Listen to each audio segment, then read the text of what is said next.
So hello, and as always, welcome back to Learning MDs. Today I'm going to do a quick video about the actual Rolex models. Now here we've got the Rolex Batman or the Rolex GMT Master 2, and it is true that many of you have been asking me regarding the latest videos that we've done about Rolexes, more about Rolex, about its investment. So we're going to try and do a simple and quick video of about 5 minutes trying to explain why we think Rolexes are in general a good investment. Now, first of all, as you see right now, it's an automatic, let's say, product, meaning that it doesn't run on actual, let's say, on actual battery, but it runs on movement. So for instance, you'll see right now that it's stuck, but if you wear it and start to use it, as you can see, it starts again the movement. Okay, so now what makes Rolexes so good? Why is it such a good investment? Well, in general, I think that not all Rolexes are a good investment, as not all watches are a good investment,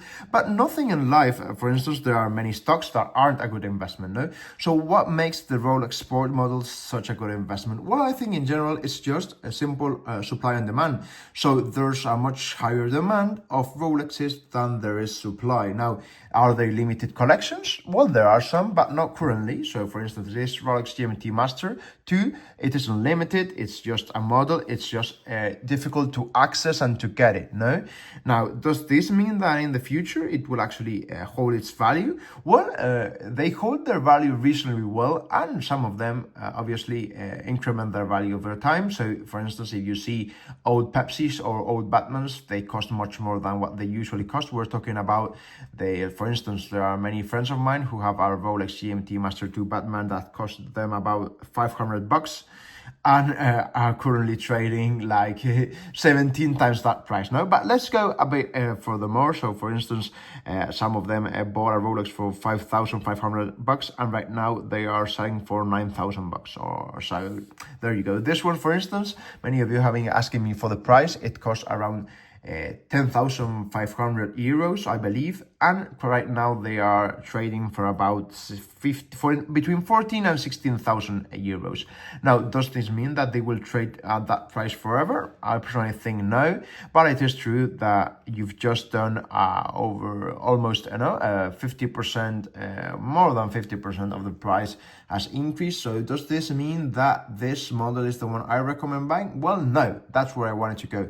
I think Rolexes are great because they are pretty spectacular. As you can see, I think they are a great model. They look pretty awesome, and also I do believe that they are a great product. Now, would I buy a Rolex if I didn't like watches? I personally wouldn't. Okay, I think these models, especially the actual sport models, you should buy them if you like them. Now, if you do not like watches and you are merely just speculating with it, I think that at some point you might have some trouble, especially with those models that maybe in the near future are not so bought. For instance, there are many stores which sell you not the actual Batman and Pepsis, but maybe other models which aren't so high in demand.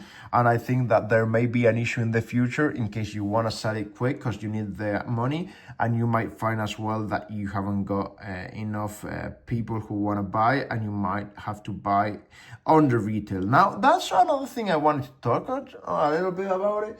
Now, in general, remember that most of them sell under retail. So more of the watch industry sell their products at the secondary market in under retail price. So you have to remember that that's quite impressive too. I mean, selling under retail means that you're essentially losing money. Those of you who bought them on a shop are losing money. So I would strongly suggest that you just take into consideration all factors before you actually buy a Rolex, and that evidently not all actual Rolexes model actually increase their value, as there are, just like with the stock market, not all actual stocks go up in value. But it is true that I think that if you've got like watches and you've got some decent amount of money that you're just sitting on a bank and you haven't got any other investments, then maybe if you have two Rolex models, for instance, this GMT Master 2 and a no date, I think those are the two perfect combinations. I really enjoy them both. And I would certainly at least think about buying a Rolex model. Now, it may be tricky, but I think essentially if you're patient and you have the right connections, you'll get one. And I hope you enjoy it. But you've always got that option that if you need the money back at some point, which essentially we hope it's never, you can sell it and at least get the money you paid for.